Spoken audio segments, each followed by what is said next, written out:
नमस्कार जय जगन्नाथ फ्रागमेंटो को स्वागत। आज आम टेम्पल्स ऑफ ओडिशा विषय आम नहीं आसे टोटाल आमर केते टेम्पल अच्छी ता विषय डिटेल आम नहीं आसे। ठीक अच्छे चलो देखा फास्ट देखा लिंगराज टेम्पल जिते सब इम्पोर्टाट टेम्पल लिंगराज टेम्पल आमर कौटी अच्छी भुवनेश्वर रे। लिंगराज टेम्पल को भगवान से पूजा हुए लॉर्ड शिव एस्टाब्लीश होता केबे 11th सेंचुरी रे। ठीक अच्छे आउ लिंगराज टेम्पल को किए बिल्ड करते जजाति केसरी। ठीक अच्छे सोमवंशी डायनास्टी जजाति केसरी आम लिंगराज टेम्पल को या यार इंपोर्टान्स कौन यहाँ हूँ मेचर कलिंग आर्किटेक्चर। ठीक अच्छे तो लिंगराज टेम्पल कौन कौन इंपोर्टाट रहा भुवनेश्वर में शिवंक टेम्पल। ठीक अच्छे 11th century temple then build by Yayati Keshari architecture आमर अच्छी मेचर कलिंग आर्किटेक्चर। ठीक अच्छे आ क्या द्वारा होता सोमवंशी डायनास्टी जजाति केसरी द्वारा। नेक्स्ट आसला हरी जगन्नाथ टेम्पल आमर कौटी अच्छी समस्त जानते यहाँ पुरी लॉर्ड जगन्नाथ फेमस होता केबे 12th सेंचुरी होता एस्टाब्लीशमेंट। ठीक अच्छे बिल्ड पाए किए अनंत बर्मन चोड़गंग देव। ठीक अच्छे द्वारा या कंप्लीट क्या द्वारा अनंग भीमदेव 3 द्वारा कंप्लीट होता। ठीक अच्छे पुरी जगन्नाथ टेम्पल को कौन कह जाए व्हाइट पगोड़ा। ठीक अच्छे व्हाइट पगोड़ा हूँ आम जगन्नाथ टेम्पल ब्लैक पगोड़ा हूँ कोणार्क। मन रखिए इंपोर्टाट प्रायतः सब जानी किए build by Anant Barman Chodaganga Deva Jagannath temple. ठीक अच्छे देन कोणार्क टेम्पल कौटी से भी पुरी रे अच्छी माने को भगवान को पूजा करा जाए सनगढ़। ठीक अच्छे आमर एस्टाब्लीश के 13th सेंचुरी होता बिल्ड बाय नरसिंह देव 1। ठीक अच्छे कौ डायनास्टी ईस्टर्न गंगा डायनास्टी राजा थे से आमर कोणार्क सन टेम्पल को आम ब्लैक पगोड़ा भी कहूचे। ठीक अच्छे देन यहाँ आमर कोणार्क सन टेम्पल भी गोटे UNESCO world heritage site.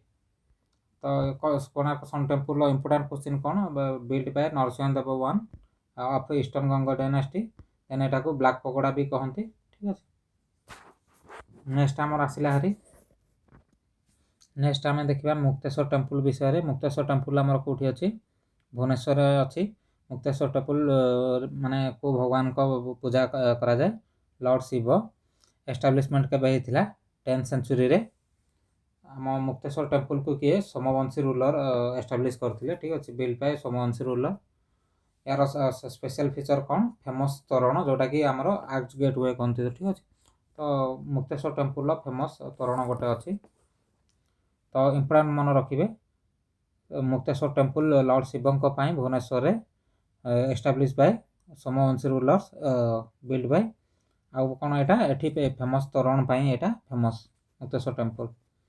Next आसला परशुरामेश्वर टेम्पल आमर कौटी अच्छी यहाँ भी भुवनेश्वर अच्छी लॉर्ड शिव को पूजा करा जाए केबे एस्टाब्लीश होता 7th सेंचुरी होता।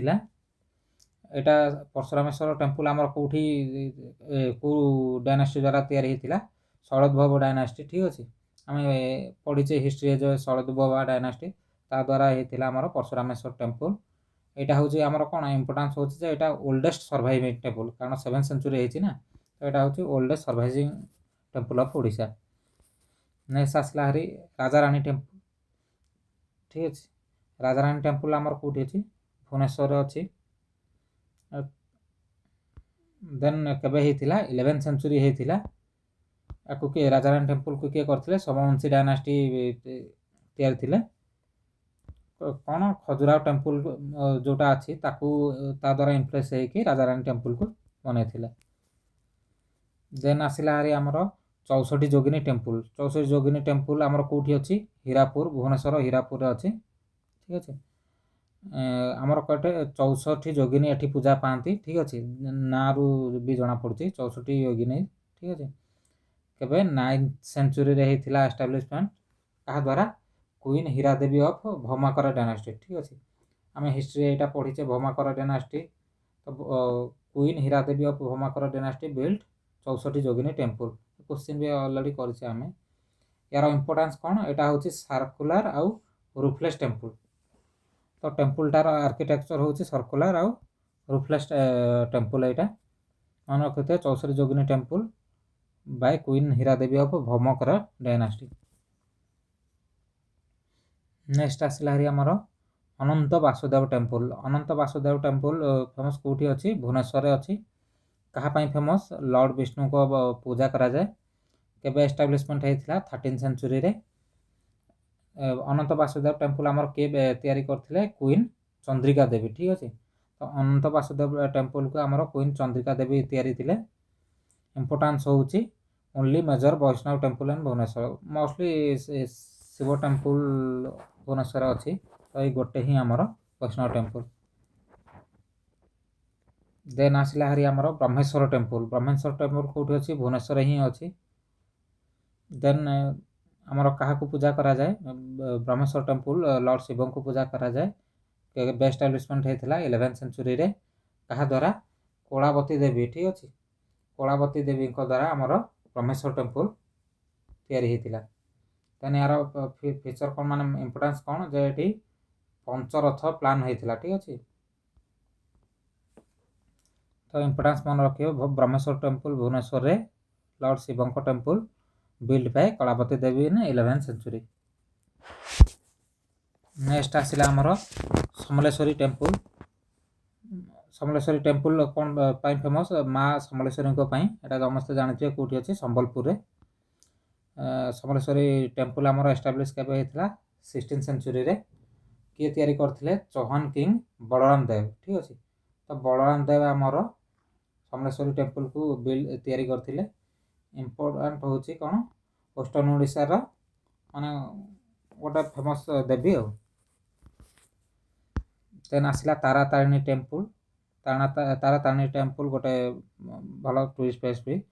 कहाँ फेमस यहाँ तारा तारिणी टेम्पल माँ तारा तारिणी फेमस कौटी अच्छी गंजाम रे। Then build by Basu Praharaj. ठीक अच्छे। Build by Basu Praharaj Tara Tarini temple. यहाँ हूँ आम तारा तारिणी पीठ हूँ 1 ऑफ 4 आदिशक्ति पीठ। तो मन रखिए तारा तारिणी टेम्पल आमर गंजाम रे रोचे गडेस माँ तारा तारिणी आउ किए तैयारी करथिले बासु प्रहराज। नेक्स्ट आमर लास्ट टेम्पल विषय पढ़ा बैताल देउल। बैताल देउल कौटी आमर अच्छी भुवनेश्वर रे।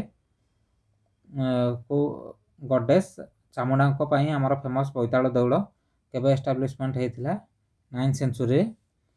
आउ बैताल देउल को किए तैयारी करथिले भौमकर डायनास्टी द्वारा आमर होता बैताल देउल।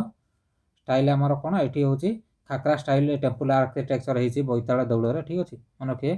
तो यहाँ फेमस यहाँ इंपोर्टेंस रोचे बैताल देउल आमर माँ चामुंडा टेम्पल 9 सेंचुरी रे बाय भौमकर डायनास्टी।